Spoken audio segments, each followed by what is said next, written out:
ನನಗೆ ಯಾವಾಗ ಬೀಳ್ತು ಗೊತ್ತಿಲ್ಲ, ಈಗಲೇ ಬೀಳ್ಬೋದು ನಮ್ಮ ಮೇಲೆ, ನಮಗೂ ಗೊತ್ತಾಗಲ್ಲ.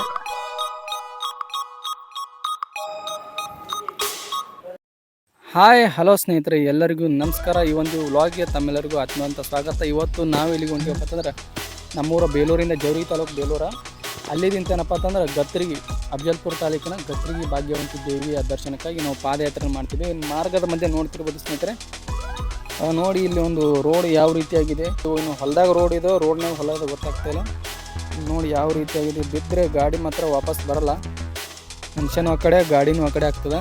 ಸೊ ಇಲ್ಲಿ ಬರುವಾಗ ಸ್ವಲ್ಪ ಹುಷಾರಿರಲಿ. ಬನ್ನಿ ನಾವು ಈ ಒಂದು ಪಾದಯಾತ್ರೆನ ಶುರು ಮಾಡ್ತಾ ಇದ್ದೀವಿ. ಹಂಗೆ ನೋಡ್ತಿರ್ಬೋದು ನಮ್ಮ ತಮ್ಮ, ಇವರು ಉಮೇಶ್ ಅಂತೇಳಿ. ಎಷ್ಟನೇ ಕ್ಲಾಸಪ್ಪ? 9th ಕ್ಲಾಸ್ ಅಂತ ನೋಡಪ್ಪ. ನೋಡ್ರಿ, ನಾವು ಇದೊಂದು ರಸ್ತೆ ಮೇಲೆ ಹೊಂಟೀವಿ. ನಡ್ಬರ್ಕ್ ಯಾರು ಕಾಣಲ್ಲ ನಿಮ್ಗೆ. ಒಂದು 4 ಕಿಲೋಮೀಟ್ರ್ 5 ಕಿಲೋಮೀಟ್ರ್ ತನಕ ನೋಡಿ ನೇಚರ್, ಎಷ್ಟು ಗಿಡ ಮರಗಳು ಎಷ್ಟೊಂದು ಹಸಿರಾಗಿ ಮಳೆಗಾಲದಲ್ಲಿ ಎಷ್ಟೊಂದು ಚೆಂದವಾಗಿ ಹರಡಿಕೊಂಡಿದೆ ಅಂತೇಳಿ ನೋಡ್ಬೋದು. ಇವಾಗ ನೋಡಲು ದೃಶ್ಯ ಭಾಳ ಮನೋಹರವಾಗಿದೆ, ನಯನ ಮನೋಹರವಾಗಿದೆ. ತೆಂಗಿನ ಗಿಡಗಳು ಮಸ್ತಾಗಿ ಹಾಕಿದ್ದಾರೆ ಹೊಲದ ಪಕ್ಕದಲ್ಲಿ, ನೋಡ್ತಿರ್ಬೋದು ನೀವು ಸ್ನೇಹಿತರೆ. ನೋಡಿ ನಮ್ಮ ಒಂದು JCB ನಮ್ಮದಲ್ಲ, ಆದರೂ ಕೂಡ ಫೋಟೋ ತಗೊಳಕ್ಕೆ ನಿಂತೀವಿ. ಬನ್ನಿ ಸ್ನೇಹಿತರೆ, ನಮ್ಮ ಒಂದು JCB ಮೇಲೆ ಕೂತ್ಕೊಂಡು ವಿಡಿಯೋ ಮಾಡ್ತೀನಿ. Wow, super. ಇದಕ್ಕೆ ಏನಂತಾರೆ ದೋಸ್ತ? JCB ಅಂತಾರೆ, ಏನಂತಾರೆ ಇದಕ್ಕೆ? ಅವು ಇನ್ನೊಂದು ಗಾಲಿ ಬೇರೆ, ಇದು ಬೇರೆ ಏನಲ್ಲ, ಮ್ಯಾಲೆ ಬಂದು ಚೈನ್ JCB.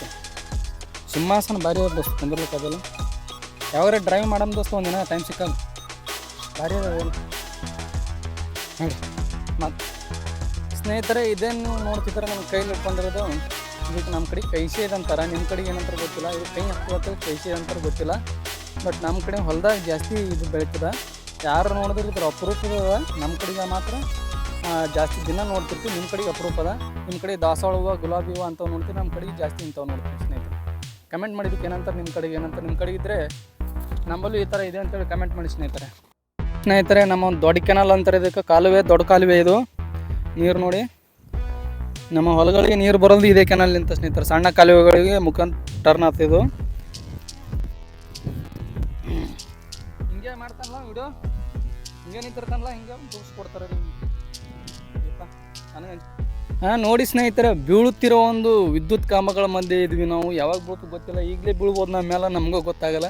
ಆದರೂ ಕೂಡ ಇಲ್ಲಿ ರೈತರ ಪರಿಸ್ಥಿತಿ ಹೆಂಗದಪ್ಪ ಅಂತಂದ್ರೆ, ಇಂಥ ಒಂದು ಸಾಹಸಗಳ ಮಧ್ಯೆ ಜೀವನ ಮಾಡ್ತಾರೆ, ಅವ್ರಿಗೆ ಒಂದು ಸೆಲ್ಯೂಟ್ ಹೊಡಿಬೇಕು ನಾವು. ನೋಡಿ ಸ್ನೇಹಿತರೆ, ಹೆಂಗೆ ಇವು ಬೀಳೋಕ್ಕಾಗ್ಯಾವ ಗಾಳಿಗೆ. ಅವು ದಬಾಯಿಸಿ ಬಿರುಗಾಳಿ ಬಿಡ್ತಂದ್ರೆ ಯಾವಾಗ ಬೀಳ್ತು ಗೊತ್ತಾಗಲ್ಲ, ಯಾರ ಮೇಲೆ ಬೀಳ್ತು ಅನ್ನೋದು ಗೊತ್ತಾಗಲ್ಲ. ನಮಗೆ ತುಂಬ ಭಯ ಆಗ್ತಿದೆ. ಬಂದೇವು ಸ್ನೇಹಿತರೆ, ಆದರೂ ಅರ್ಧ ದಾರಿಗೆ ಬಂದೀವಿ ನಾವು ಅನ್ನಿಸ್ತದ.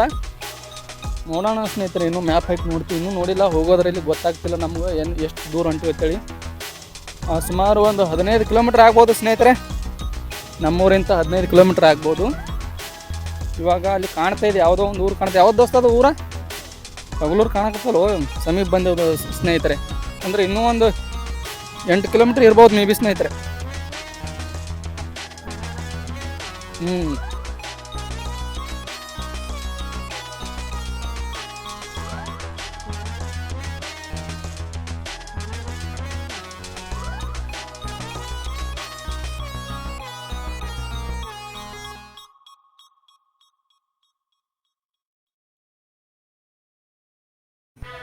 ಸ್ನೇಹಿತರೆ, ನೀವೇನು ನೋಡ್ತಾ ಇದ್ದೀರಾ ಈ ಒಂದು ರಸ್ತೆ 15 ವರ್ಷದ ಹಿಂದೆ ತುಂಬ ಖರಾಬಾಗಿತ್ತು ಸ್ನೇಹಿತರೆ. ಈ ಒಂದು ರಸ್ತೆ ನೋಡಲು ಏನಪ್ಪ ಅಂತಂದ್ರೆ ಭಯ ಆಗ್ತಿತ್ತು. ಆದರೂ ಕೂಡ ಇವಾಗ ನೀವೇನು ನೋಡ್ತಿದ್ದೀರಾ, ಇದು ಏನೂ ಅಲ್ಲ ಸ್ನೇಹಿತರೆ. ಈ ರಸ್ತೆ ಸ್ನೇಹಿತರೆ ಸಿಕ್ಕಾಪಟ್ಟೆ ಖರಾಬು ರಸ್ತೆ ಆಗಿತ್ತು ಸ್ನೇಹಿತರೆ. ಹಿಂದೆ ಏನೋ 10 ವರ್ಷದ ಹಿಂದೆ ಸಿಕ್ಕಾಪಟ್ಟೆ ಆ ಒಂದು ರಸ್ತೆಯಲ್ಲಿ ಎತ್ತಿನ ಬಂಡಿಗಳನ್ನು, ಟ್ರ್ಯಾಕ್ಟರ್ಗಳನ್ನು ಆಕ್ಸಿಡೆಂಟ್ ಮಾಡಿಕೊಂಡು ಸಾಕಷ್ಟು ಜನ ತಮ್ಮ ಅಂಗಗಳನ್ನು ಕಳ್ಕೊಂಡಿದ್ದಾರೆ. ಈ ರಸ್ತೆ ಸಿಕ್ಕಾಪಟ್ಟೆ ಇವಾಗ ಸ್ವಲ್ಪ ದುರಸ್ತಿ ಇದೆ. ಆವಾಗ ಎತ್ತಿನ ಬಂಡಿ ಹೋಗ್ಲಿಕ್ಕೂ ಕೂಡ ಒಂದು ಬಹಳ ಹೈರಾಣದ ಪರಿಸ್ಥಿತಿ ಇತ್ತು. ಆದರೆ ಇವಾಗ ಅರ್ಧ ಕಿಲೋಮೀಟರ್ ಅಷ್ಟು ಏನಪ್ಪ ಅಂತಂದ್ರೆ ಈ ರಸ್ತೆ ಈ ರೀತಿಯಾಗಿದೆ. ಮುಂದ್ಗಡೆ ಹಿಂದೆ ಏನೊಂದು ರಸ್ತೆ ಇತ್ತು, ಇಲ್ಲಿ ಹಿಡಿದು ರಸ್ತೆ ಏನಪ್ಪ ಅಂತಂದ್ರೆ ಸ್ವಲ್ಪ ಅಸ್ತವ್ಯಸ್ತ ಇದೆ. ಇದಿಷ್ಟಾದರೆ ಬರೋಬ್ಬರಿ ಆಗ್ತಿತ್ತು, ಸಮಯ ಉಳಿತಾಯ ಆಗ್ತಿತ್ತು ಜನರದ್ದು.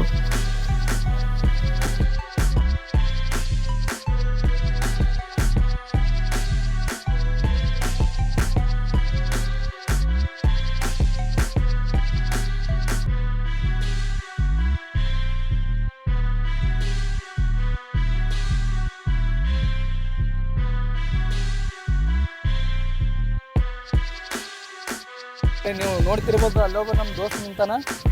ಒಬ್ಬನಿಗೆ ಹಾಯ್ ಹೇಳ್ರಿ ಸ್ನೇಹಿತರೆ. ನೋಡಿ ಸೇಮ್ ಮನುಷ್ಯರ ಥರನೇ ನಿಂತಿದ್ದಾನೆ. ನಾನು ದೂರಿಂದ ನಮ್ಮ ಮನುಷ್ಯನೇ ನಿಂತಾನಂತ ಮಾಡಿದೆ. ನೋಡಿ ಸ್ನೇಹಿತರೆ, ಸಿಟಿಯಲ್ಲಿ ಬ್ಯಾಗ್ ಹಿಡ್ಕೊಂಡು ಡ್ಯೂಟಿಗೆ ಆಫೀಸ್ಗೆ ಹೋಗೋ ಇದು ಇರುತ್ತೆ. ನಮ್ಮ ಹಳ್ಳಿಯಲ್ಲಿ ಈ ರೀತಿಯಾಗಿ ತಮ್ಮ ಹೊಲಗಳಿಗೆ ಎತ್ತಿನ ಬಂಡಿಯನ್ನು ಎತ್ತುಗಳನ್ನ ತಗೊಂಡು ಈ ರೀತಿಯಾಗಿ ಹೋಗುವಂಥ ನೀವು ನೋಡ್ತಿರೋ ಈ ಒಂದು ರಸ್ತೆ ಇದು ನಮ್ಮೂರಿಗೆ ಹೋಗ್ತು ಸ್ನೇಹಿತರೆ. ಸೀದಾ ಹೋದ್ರೆ ಬೇಲೂರು, ಇದು ರಶೀದ್ ಮುತ್ಯನ ಊರು. ನಾರಾಯಣಪುರ ನೋಡಿರಲ್ಲ ಸ್ನೇಹಿತರೆ, ಸಿಕ್ಕಾಪಟ್ಟೆ ಟ್ರೋಲ್ ಆಗ್ಯಾನ ಮುತ್ಯ, ಫೇಮಸ್ ಆಗ್ಯಾನ. ಅವ್ರ ಊರಿಗೆ ಹೋಗ್ತದೆ ನಾರಾಯಣಪುರ 1 ಕಿಲೋಮೀಟರ್ 2 ಕಿಲೋಮೀಟರ್ ಹೋಗೋದು. ಇದು ಬಗ್ಲೂರು ಹೋಗ್ತೀವಿ ಸ್ನೇಹಿತರೆ.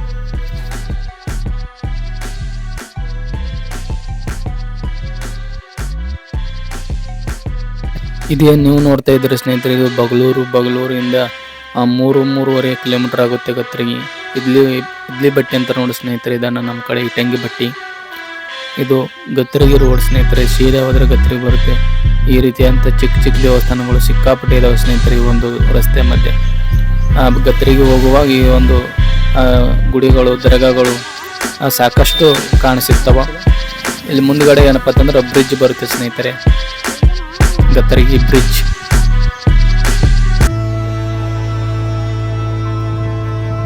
ಚಂದದು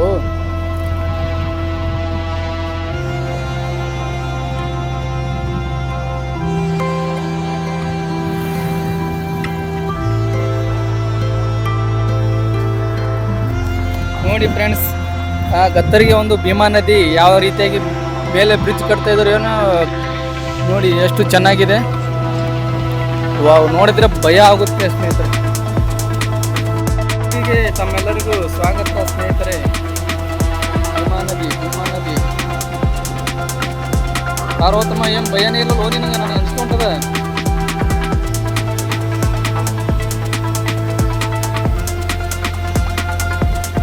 ಹೊರಗಡೆ ಎತ್ತಿರುವ ಭೀಮಾ ಗತ್ತರಿಗೆ ಸ್ವಾಗತ ಸ್ನೇಹಿತರೆ ತಮ್ಮೆಲ್ಲರಿಗೂ. ಗೇಟ್ ಇಟ್ಕೊಟ್ಟು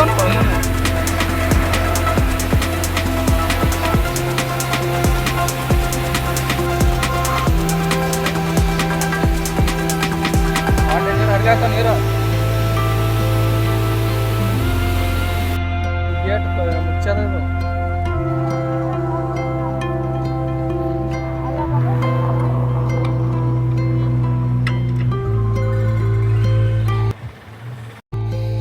ಇದು ನೋಡ್ರಿ, ಗತ್ತರಿಗೆ ಭಾಗ್ಯವಂತಿ ನೆಲೆಸಿರುವಂಥ ಗತ್ತರಗ ಕ್ಷೇತ್ರ, ಅಫಜಲ್ಪುರ ತಾಲೂಕು, ಕಲಬುರಗಿ ಜಿಲ್ಲೆ. ಈ ಒಂದು ರಸ್ತೆ ಸೀದಾ ದೇವಸ್ಥಾನಕ್ಕೆ ಹೋಗುತ್ತೆ ಸ್ನೇಹಿತರೆ. ಇಲ್ಲಿ ಪವಿತ್ರವಾಗಿರ್ತಕ್ಕಂಥ ಸ್ಥಳ ಆಗಿರ್ತಕ್ಕಂಥ ಗತ್ತರಿಗೆ ಭಾಗ್ಯವಂತಿ ದೇವಿ ಗತ್ತರ್ಗ.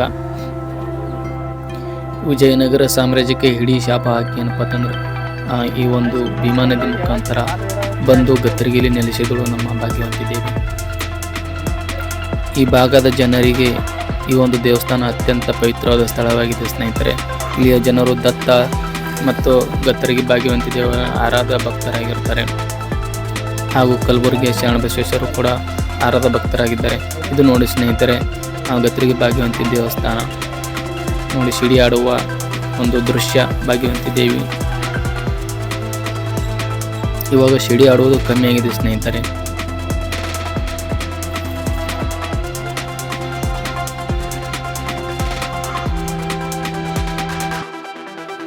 ದೂರದಿಂದ ಬರುತ್ತಾರೆ ಸ್ನೇಹಿತರೆ ಒಂದು ದೇವಸ್ಥಾನ ನೋಡಲಿಕ್ಕೆ. ಮಹಾರಾಷ್ಟ್ರ, ಆಂಧ್ರ, ಸಿಕ್ಕಾಪಟ್ಟೆ ನೆರೆ ಪಕ್ಕದ ರಾಜ್ಯಗಳು ಎಲ್ಲರೂ ಬರ್ತಾರೆ ಸ್ನೇಹಿತರೆ. ಈ ಒಂದು ದೇವಸ್ಥಾನಕ್ಕೆ ಬಂದು ಆಶೀರ್ವಾದ ಪಡ್ಕೊಳ್ತಾರೆ. ಸಾಕಷ್ಟು ಜನ ಫೋಟೋಗಳನ್ನು ಕೂಡ ತೆಗೆದುಕೊಳ್ತಾರೆ. ಇಲ್ಲಿ ಫೋಟೋಗ್ರಾಫರ್ ಸಹ ಇರ್ತಾರೆ ಫೋಟೋ ತೆಗಲಿಕ್ಕೆ. ನೋಡ್ತಿರ್ಬೋದು ನೀವು ಈ ಒಂದು ವಿಡಿಯೋದಲ್ಲಿ. ಈ ಒಂದು ದೃಶ್ಯ ಫೋಟೋ ತೆಗೆದುಕೊಳ್ಳಲು ಭಾರಿ ಒಂದು ಅನುಕೂಲ ಆಗಿದೆ. ನಾವು ದೇವಸ್ಥಾನದಲ್ಲಿ ಆಶೀರ್ವಾದ ಪಡೆದು ಮತ್ತೆ ನಾವು ಊರಿಗೆ ವಾಪಸ್ಸಾಗಲು ರೆಡಿ ಆಗ್ತಿದ್ವಿ ಸ್ನೇಹಿತರೆ. ಇದು ನೋಡಿ ಮೇನ್ ಎಂಟ್ರನ್ಸ್ ಒಳಗಡೆ ಭಾಗ್ಯವಂತಿ ದೇವಿಯ ಒಂದು ಮೂರ್ತಿ ಇರುವ ಸ್ಥಳ. ಒಳಗಡೆ ದರ್ಶನ ಪಡೆಯಲು ಸಾಕಷ್ಟು ಜನ ಭಕ್ತರಿದ್ದರು. ನೋಡ್ತಿರ್ಬೋದು, ಸಾಕಷ್ಟು ಜನ ಫೋಟೋ ತೆಗೆದುಕೊಳ್ಳಲು ಏನಪ್ಪ ಅಂತಂದ್ರೆ ಇಲ್ಲಿ ಕುಂತಿರ್ತಾರೆ ಒಳಗಡೆ.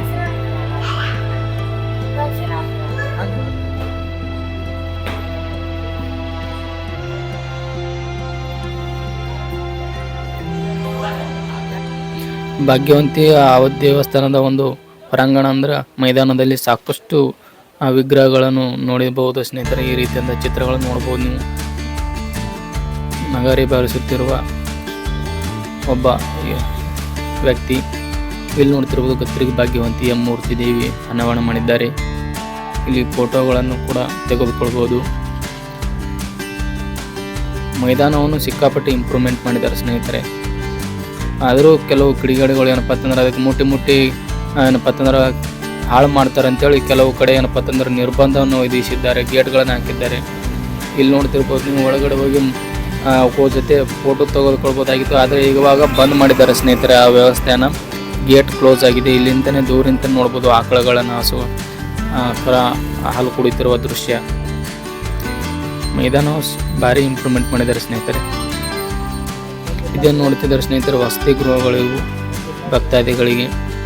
ಅಮಾವಾಸ್ಯೆ ದಿನ ಸಿಕ್ಕಾಪಟ್ಟೆ ಜನ ಇರ್ತಾರೆ ಸ್ನೇಹಿತರೆ. ಅಮಾವಾಸ್ಯೆ ಇರೋ ಶುಕ್ರವಾರಕ್ಕೊಮ್ಮೆ ಜಾಸ್ತಿ ಜನ ಇರ್ತಾರೆ. ನಾವು ಬಂದಿರೋದು ಸಂಡೇ ದಿವಸ ಯಾರು ಇರಲ್ಲ, ದರ್ಶನ ಆಗುತ್ತೆ ಅಂತೇಳಿ ಸಂಡೇ ದಿವಸ ಬಂದಿದ್ದೀವಿ ಸ್ನೇಹಿತರೆ. ಇನ್ನು ಶ್ರಾವಣ ಚಾಲುವಾದ್ರೆ ಭಕ್ತಾದಿಗಳು ಜಾಸ್ತಿ ಇರ್ತಾರೆ. ಈಗಲೂ ಕೂಡ ಜಾಸ್ತಿ ಇದ್ದರು, ಬಟ್ ನಮಗೆ ಒಳಗಡೆ ದರ್ಶನ ಸಿಗ್ತೀವಿ ಸ್ನೇಹಿತರೆ. ಇಲ್ಲಿ ದಾಸೋಹ ಅಂತೆ ಊಟದ ವ್ಯವಸ್ಥೆ ಇರುತ್ತೆ ಇಲ್ಲಿ ನೋಡ್ತಿರುವ ದೃಶ್ಯದಲ್ಲಿ. ಸೊ ಧನ್ಯವಾದಗಳು ಸ್ನೇಹಿತರೆ ಈ ವಿಡಿಯೋ ನೋಡಿದ್ದಕ್ಕಾಗಿ. ನಮಸ್ಕಾರ.